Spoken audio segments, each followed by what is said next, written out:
Muy buenas noches, bienvenidos como siempre a su especial. Como ustedes saben, ya finalizamos lo que son los procesos electorales, pero ahora tenemos que aterrizar en cuáles son los problemas que tiene que afrontar el nuevo gobernante, su equipo de trabajo, y no solo ellos, que tenemos que afrontar los diferentes sectores del país para poder colaborar en mejorar para el desarrollo de esta sociedad.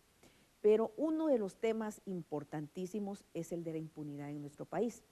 Hasta hace más o menos 3 años, la Procuraduría de los Derechos Humanos decía que Guatemala tiene un 97% de impunidad en nuestro país. Pero para platicar de esto, tenemos como invitado especial a Cristian Cox. Es representante de UNICEF en Guatemala desde julio del 2012. Alejandra Contreras es economista senior de ICEFI. Tiene a su cargo coordinar el área de presupuestos públicos y derechos humanos. ¿Cómo se encuentra actualmente el tema de la impunidad en nuestro país? Señor. Yo creo que seguimos con altos niveles de impunidad. Hablamos de 90% o más. Depende un poco de qué crímenes. Yo creo que un factor importante es que no hay la capacidad de las instituciones del Estado de responder al nivel de crímenes. Entonces no hay confianza en las instituciones y por eso no hay denuncias tampoco. Alejandra, ustedes hablaban de que hay 5 puntos importantes en este informe que se deben de tocar al hablar de impunidad. ¿A qué se refieren con eso? Pues bueno, el estudio que presentamos es parte de una serie de boletines que hemos estado realizando desde 2009. Este se llama Un camino hacia la justicia, porque consideramos que todavía estamos en los primeros pasos, en un primer acercamiento a lo que queremos lograr. Se encontraron 5 factores críticos. El primero es que según las encuestas de hogares y de condiciones de vida, el 73% de los hechos delictivos no son denunciados en este país. Esto obedece a factores. Bueno, el 80% de estos casos reportaron que no hay denuncias porque no confían en las autoridades, porque no sirve de nada, porque hay temor a represalias. Es decir, la población se encuentra en una situación con una muy baja presencia del Estado en todo el territorio nacional que ayude o coadyuve a garantizar sus derechos. En segunda instancia, y siguiendo el esquema de la conformación del sistema de justicia y seguridad en el país, vemos un ministerio público muy mermado, con muy poca capacidad de reacción y que aún con un gran esfuerzo institucional tiene todavía una capacidad instalada que queda limitada para lo que se logra. Es apenas alrededor del 1.7% de los casos que llegan, de los pocos, digamos, que llegan a ser denunciados, que logran encontrar una sentencia. Un tercer factor está vinculado al organismo judicial y la posibilidad de tener jueces igualmente en el territorio nacional. Los estándares son muy bajos. En Latinoamérica hay alrededor de 11 jueces más o menos. En Guatemala el estándar anda alrededor de 5, cuando mucho. Entonces, vemos que todo esto desemboca en consecuencias como las que vive el sistema penitenciario, por ejemplo. Tiene una alta población de privados de libertad, pero que están en prisión preventiva, y que muchas veces su larga estadía ahí pasa inclusive los plazos que dicta la ley, porque hay un sistema de justicia que tiene poca capacidad, jueces demasiado, digamos, saturados de trabajo para resolver todos los casos que llegan. Yo estoy viendo que usted también ha estado en países como Nueva York, Ginebra, Indonesia, Afganistán, Haití. ¿Verdad? En comparación en Guatemala, ¿cómo estamos en el rango de impunidad? Somos de los países que más impunidad tenemos en América Latina. En comparación de estos otros países, bueno, Estados Unidos, en Europa, Haití también, Mauritania, Afganistán, tenemos aquí una impunidad más alta y tenemos más violencia. Tenemos un nivel de homicidios que es más alta que durante el conflicto armado en Guatemala, que muestra una situación muy extraño, ¿no? Y tenemos el nivel de homicidios de uno de los más altos en el mundo.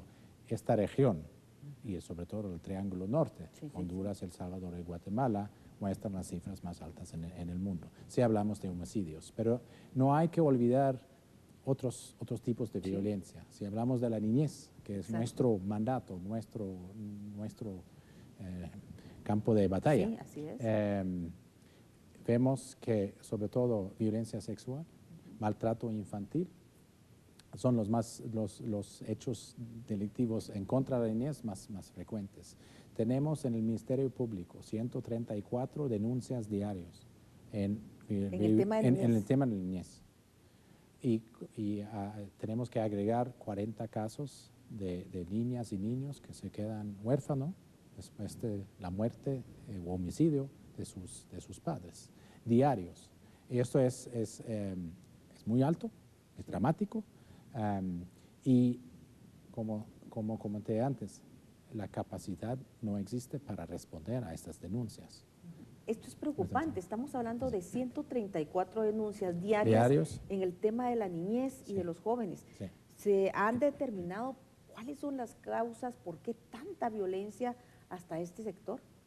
Yo creo que es no solamente en contra de la niñez, en contra de los adultos también. Tenemos una cultura de violencia, no se responsabiliza, no se denuncia, por miedo de las consecuencias de denunciar, no hay esta vigilancia o esta llamada a la atención. Entonces es como aceptado, es normal ver violencia, diferentes tipos. Empieza en la casa, en los hogares. Hay un nivel de violencia dentro de los lugares, dentro de la familia, muy alta. Si hablamos de violencia sexual, sabemos que hay un nivel de embarazos en adolescentes muy alto, uno de los más altos en el mundo, y 80% de esos casos son violaciones por el padre o un hombre de la familia.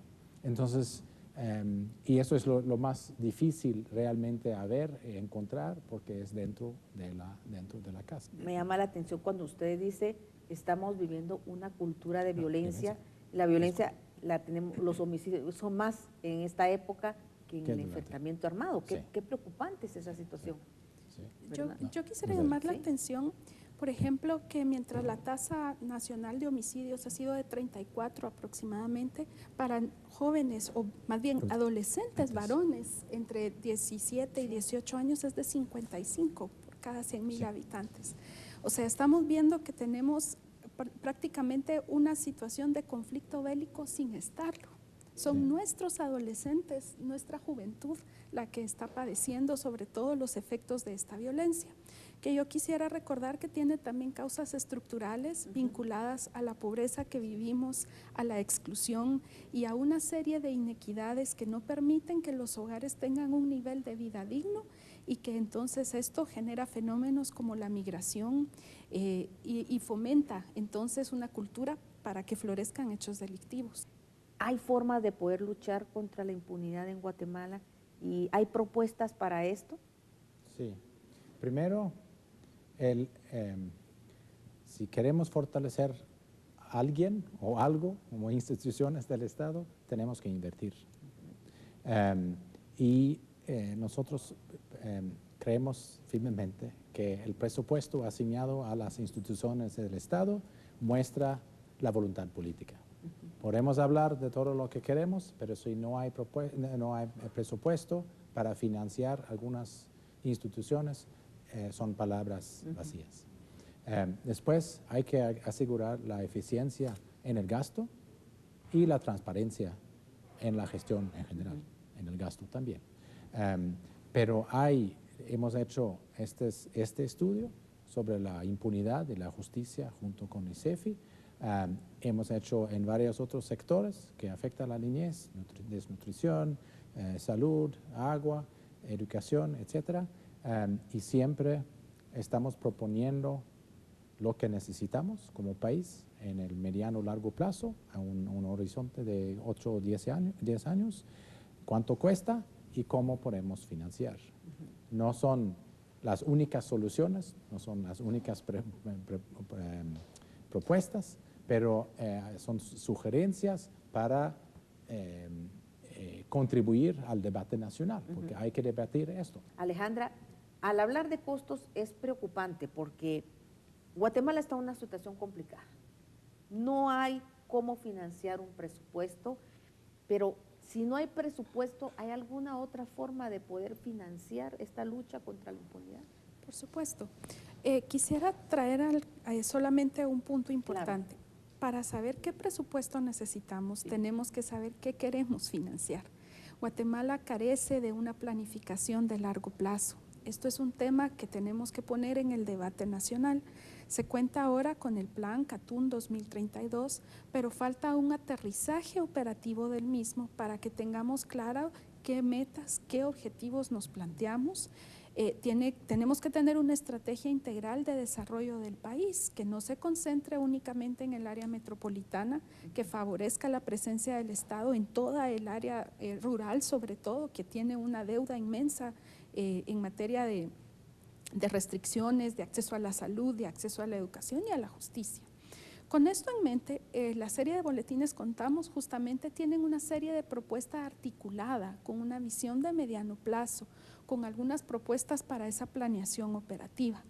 Con base a esto, los cálculos particularmente para el sistema de justicia en este estudio nos salen que de aquí al 2023 requeriríamos una inversión adicional de 1.4 puntos del PIB. En este momento, para este año, la carga tributaria propuesta en el proyecto de presupuesto es 10.4%. La carga tributaria más baja que hay en el mundo, ya lo documentó de esta manera el Banco Mundial. Así es. Espacios de cómo financiar esto hay. En ICEFI creemos fehacientemente que es imperativo un diálogo nacional que tenga una visión de mediano plazo sobre el financiamiento del Estado. El estudio ofrece opciones como la disminución de la evasión fiscal. En Guatemala son 20,000 millones de quetzales la evasión entre el IVA y el impuesto sobre la renta. Es decir, el Ministerio de Educación, Salud y un poquito más todavía nos alcanza para otro poquito. Si solo reducimos esto.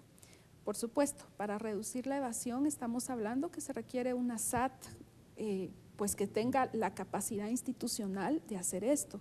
Y el habilitamiento de medidas, hay algunas inclusive legislativas, por ejemplo, regulación del secreto bancario con fines fiscales para poder hacer una buena, digamos, revisión y auditoría por parte de la SAT, o por ejemplo el combate a paraísos fiscales, la regulación de esa renta mundial. Espacios de cómo mejorar, claro que los hay. Lo que necesitamos es fortalecer la institucionalidad, encontrar esos mecanismos de gestión que faculten a las instituciones a ser fortalecidas. Estamos en un debate amplio, eso es transversal, que necesitamos una ley de contrataciones que sea efectiva, un servicio civil que nos garantice profesionales. En el caso de la justicia, los jueces necesitan la carrera judicial. Igual el caso para el Ministerio Público, la carrera de la Fiscalía también debería existir. Esto garantiza que hayan funcionarios dedicados a su trabajo que puedan brindar el impacto. La moral tributaria en Guatemala va a levantarse cuando la población sienta que los servicios están para todos y todas, que son efectivas y que si tengo un problema puedo ir a denunciarlo y voy a encontrar a alguien que se preocupe y va a haber un mecanismo de sanción también si hay una falta contra alguno de mis derechos. No, algo muy importante que ustedes mencionaban es esto de la moral tributaria y la cultura tributaria en el país. Y sí, muy cierto, el Banco Mundial, si no estoy mal, en el 2014 en su ADN de Guatemala era muy claro, donde decía 25% de evasión de IVA de empresas medianas y grandes, ¿verdad? Un impuesto que ya estaba pagado. Sí. Exactamente. ¿Sí? Y el resto, 68% del ISR. La transparencia en el gasto público podría ayudar de alguna manera. Bueno, hay varios mecanismos. Uno, por supuesto, es el fortalecimiento de la Superintendencia de Administración Tributaria. Pero también no hay que olvidar el papel de la población. La auditoría social es fundamental, rendición de cuentas, el seguimiento de todos los portales. Guatemala aunque nos tengamos algunas críticas, también tiene fortalezas. Somos uno de los países que más publica en línea las cuentas públicas. El sistema de contabilidad integrado es único en Centroamérica, se puede accesar. No es para todos los usuarios, hay que reconocerlo, pero hay manera de obtener información. Entonces, la ciudadanía tiene que jugar un papel muy importante siguiendo lo que sucede, viendo cómo se usan los recursos, de qué manera se están empleando, porque a todos y todas nos cuesta contribuir, tenemos que trabajar, nos esforzamos. Entonces, cada quetzal debe estar bien empleado para tener el impacto.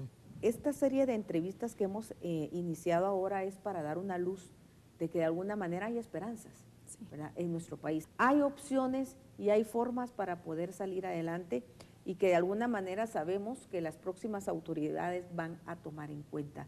¿Qué sería lo más importante para que ellos tomaran en cuenta en este tema de la impunidad, de este camino hacia la justicia? Hay que considerar y seriamente que este es un debate de mediano y largo plazo, que debe de haber una planificación fortalecida y que los recursos deben existir y estar asignados donde deben estar. El fortalecimiento de la institucionalidad es fundamental porque todo recurso va a tener que ser bien usado para que tenga impacto y que debe recordar que la cobertura es a nivel nacional, donde no hay presencia del Estado. Esto tiene réditos de gobernabilidad que son fundamentales para cualquier gobierno, pero sobre todo formulan y promueven los derechos de las personas. Hemos llegado al final de esta entrevista que nos están dando luces. Es una serie de entrevistas donde de alguna manera estamos poniendo en la mesa, sobre la mesa, los problemas que hay, pero asimismo hay soluciones. Y lo importante es que los guatemaltecos nos acostumbremos no solo a señalar y a criticar, sino a proponer y actuar en forma positiva, a construir un país, ¿verdad?, más que a destruirlo muchas veces con lo que decimos y la forma en que lo hacemos.